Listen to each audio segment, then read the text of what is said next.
The 2024 draft class is dog shit. I'm just kidding, but that was the general opinion when it happened. Dillingham throws it away. Being sandwiched between the 2023 and 2025 class made it even more forgettable, as those two drafts are equipped with players who will stamp their names in history, with Con Knipple breaking the rookie record in three-pointers made, and Cooper Flagg being a highly touted generational two-way prospect. Those two players alone have already overshadowed the 2024 class.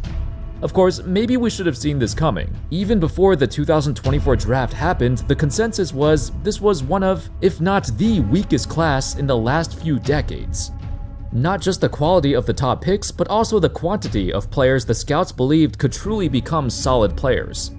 There were very few they believed in, and there were even fewer of the top lottery picks that teams believed in, which is reinforced by the fact that 15 different picks in that class were traded at or before draft night.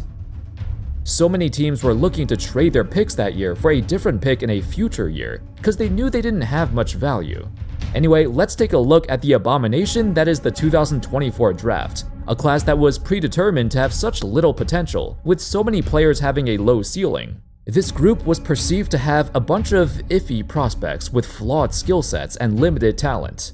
The question was, would this be the worst draft in history? Can this class redeem itself when you go down the board? Let's take a look. The takeaway here, and Ricochet will dunk it. And look out for Zachary.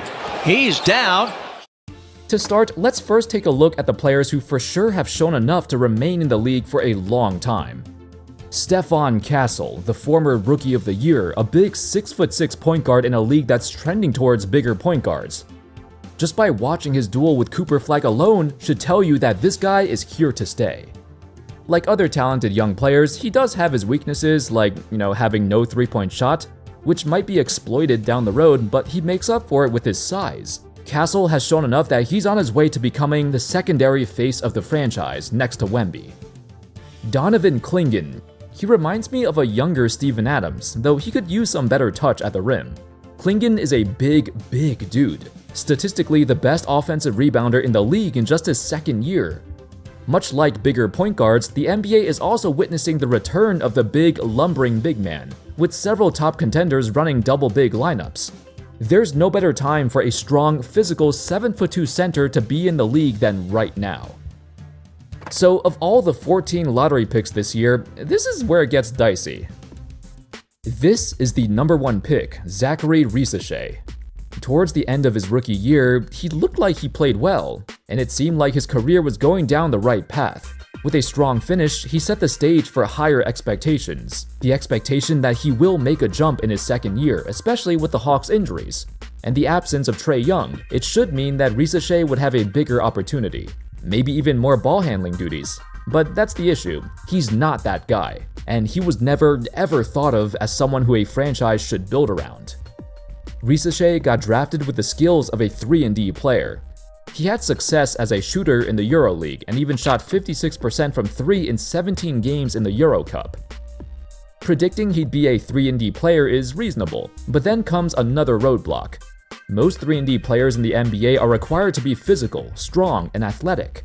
Ricochet, on the other hand, he measured very poorly at the combine. Dude is lanky, had a lower vertical than expected, and really struggles playing through contact. These were all weak points of his game that were examined back in France, and his ceiling was basically a good role player. Now, imagine having all those flaws and still being the number 1 pick of the draft. It just shows how little faith everyone had in the rest of this class. That brings us to the second pick, Alex Sarr, the man who many thought would be the first pick leading up to draft night. Unlike Ricochet, Sarr had a bit more potential to blow up and become a star, due to how versatile his skill set was as a 7-footer, but also a much riskier pick.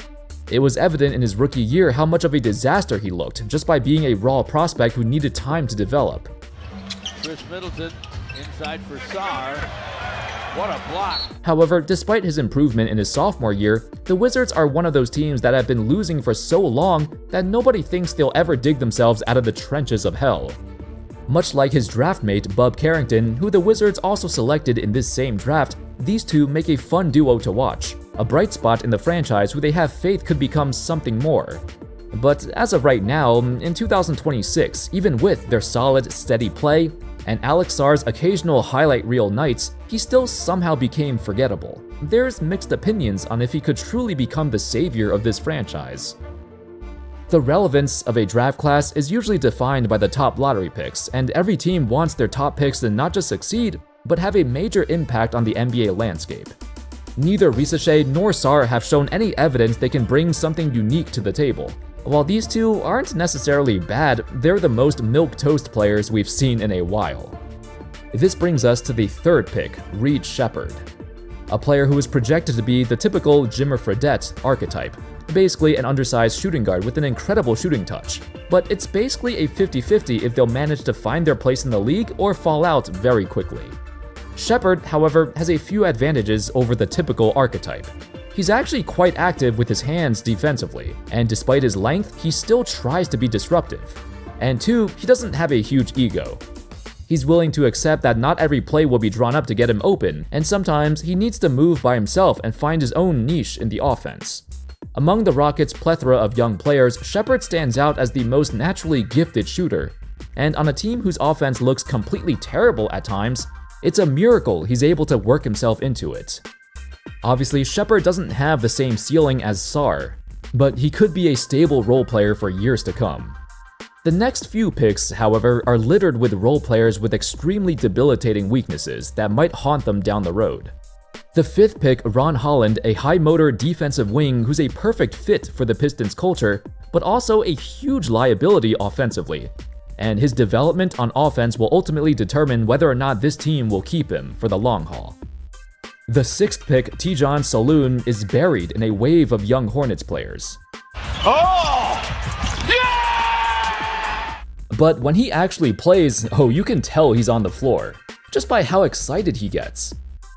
The eighth pick, Rob Dillingham, is a point guard who the Wolves organization hoped could take over the role of Mike Conley as he moved towards retirement, yet they gave up on Dillingham so quickly because he showed such little potential, and he just didn't have the right feel for the game they were looking for. The ninth pick, Zach Edey, who's pound for pound probably a top 3 talent of the draft, yet a crippling injury has sidelined him after only 11 games in his second year. This is his third time with a major ankle injury, and for a guy as big as he is, 7'4", 300 pounds, the chance of him maintaining his health is working against him, as he suffered the same injuries that plagued many big men before him. Of course, when he does get healthy, this dude's a monster. His perceived weaknesses of being too slow and too overweight, those are thrown out the window. Edey has a chance to be a cornerstone of the Grizzlies franchise for years to come. The 10th pick is Cody Williams, a guy who only started getting minutes on the Jazz when they decided to tank for the remainder of the year. They don't trust him enough to win games, but they do trust him to help them lose games. The 11th pick, Buzelis. Quite the talented player who made strides with more touches. His versatility as a combo forward along with his surprisingly great weak side defense has made him a candidate as a future face of the Chicago Bulls. But that's the issue. He's on the Chicago Bulls, a team that for much of the last decade never cared enough to lift their team out of mediocrity. And due to mismanagement, they've moved on from every young player with potential. Buzelis is a solid player, but the Bulls' starting lineup outside of him looks so bad and random that I can't help but think it's gonna stunt his growth. The 12th pick, Nikola Topic. Incredible journey recovering from cancer, and now he's able to continue playing the sport he loves. Nikola Topic battled testicular cancer, and he's making his NBA debut tonight. His integration into OKC will probably be a bit slow, but he was one of the best point guards of the draft for a reason. The 13th pick is Devin Carter, another failed lottery pick from the Kings. Much like Cody Williams, Carter has only gotten more minutes when the Kings realized their season was lost. He has yet to show any semblance of being even a backup-level point guard. The 14th pick, Bub Carrington, a smart, calculated point guard who also happens to have one of the most shallow scoring bags in the league. His biggest weakness coming in was his lack of a first step, and he struggles to put pressure or break down a defense. In this league, you can't get away with being bad at these two things. If he struggled so much doing this back in college, it doesn't look good for his projection in the pros. Those were the 14 lottery picks selected in the class of 24. And I'd say there's a high probability that half of them will be out of the NBA within 5 or 6 years. In most drafts, you could say it's too early to judge, But that's because in most other drafts, there's plenty of players who are raw prospects with star potential that need a few years to develop. Considering there are such few high potential prospects in this class to begin with, and this was a group already predetermined to be one of the worst in history, it's hard to suggest any of them can break through their ceiling and become something more. However, down the draft board is where it gets interesting. The perception of this class could be saved by a decent selection of mid to late first round picks, starting with the 15th pick, Kel'el Ware. The Miami Heat have absolutely dominated the draft. When it comes to the middle of the first round, it seems like every guy they've taken in recent years have been molded into the ideal player for this organization. Kel'el Ware is one of them. As a talented 7'1" center with unparalleled fluidity, the one big question mark was his energy level, his desire to improve and put together all of his talents to unleash the beast inside him. Getting drafted to Miami is the best thing that could have happened to him, because this is one of the few organizations who can help him foster his talent and tap into his potential. Another is the 16th pick, Jared McCain. He was supposed to win Rookie of the Year until his season-ending injury. Unfortunately, he couldn't recover in the way the Sixers had hoped, and they quickly gave up on him. But the Thunder saw this opportunity to snatch a very good player. I think McCain is a high-floor prospect, meaning there's very few times when he'll play so poorly that he'll lose you the game. In most games, his consistent production, his high IQ, his level-headed perimeter play is what's gonna keep him in the league for a long time. You have Dalton Knecht at number 17, who seemed better in his rookie year, but will probably be remembered for getting his trade rescinded because Mark Williams failed his physical. After that, he's been in the doghouse. The 18th pick is a pleasant surprise. Tristan da Silva has steadily worked his way into a loaded rotation on the Orlando Magic. Now playing significant minutes for a playoff team is quite an accomplishment. Though that's mostly because he's one of the few good shooters this team has. The 20th pick, however, is shooting guard Jalen Tyson, who made an incredible jump from his rookie to sophomore year, now looking like a legit starting caliber player on one of the league's best teams. He also happens to be a 3-year college pro in a draft filled with a surprising number of older college players. Keyshawn George, at 24, is another Wizards hopeful who broke out in his second year and stuffs the stat sheet like crazy. Isaiah Collier, a man once considered the #1 high school recruit in the nation, and showed why he ranked so highly before. Another bright spot on the team. Even Baylor Shireman, an older guy who's 25 years old in his sophomore year, but due to Tatum's injury, he has broken into the Celtics rotation.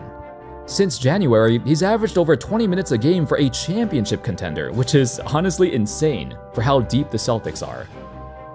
So if you look at how the entire first round of the draft went, you could safely say there's more players outside the lottery who are actively contributing to their teams than players in the lottery. I think this is a clear indicator that the quantity of solid players has been underestimated. Then you have some second rounders like AJ Mitchell at the 38th pick on the Thunder and Jalen Wells at the 39th pick on the Grizzlies. AJ joined a championship team with such massive depth at the guard spot, yet he quickly grew into their most complete, most versatile guard outside of Shea. They trust this dude more than their other guards who've been there longer. The Thunder once again hit the jackpot. God damn it, Sam Presti. You can even throw a bone to Cam Spencer and Pell Larson, who both made a massive leap in their second year. In all honesty, the more you go down the board, the better this class looks. It's one of the rare cases when the first 14 picks in the lottery look worse than the rest of the first round. This is the result of a balanced class. Even the first pick, Shea, was projected to be a role player, much like so many others. However, in terms of All-Star achievements, All-NBA selections, MVPs, the 2024 class will fall short of these accolades due to their low star potential. Yet, that doesn't mean plenty of them don't have NBA-level talent. Just in terms of depth, there's so many guys already making a positive impact on playoff teams, so I think over time, the perception of this class will slowly change. As of now, they're not even close to reaching their primes, yet many of them already get significant minutes. That's a great sign for things to come. The sheer depth will prevent this class from being talked about in the same vein as the 2000 draft or the 2013 draft. It'll be a lot better than those. Anyway, that was my early 2-year analysis of the 2024 draft class. You know, we all had such little faith in these guys, but when we talk about them 10 years from now, I think we'll look back at it more positively. What are your thoughts? Let me know in the comment section. Thank you all so much for watching, and of course, as always, I'll see you next time. Peace.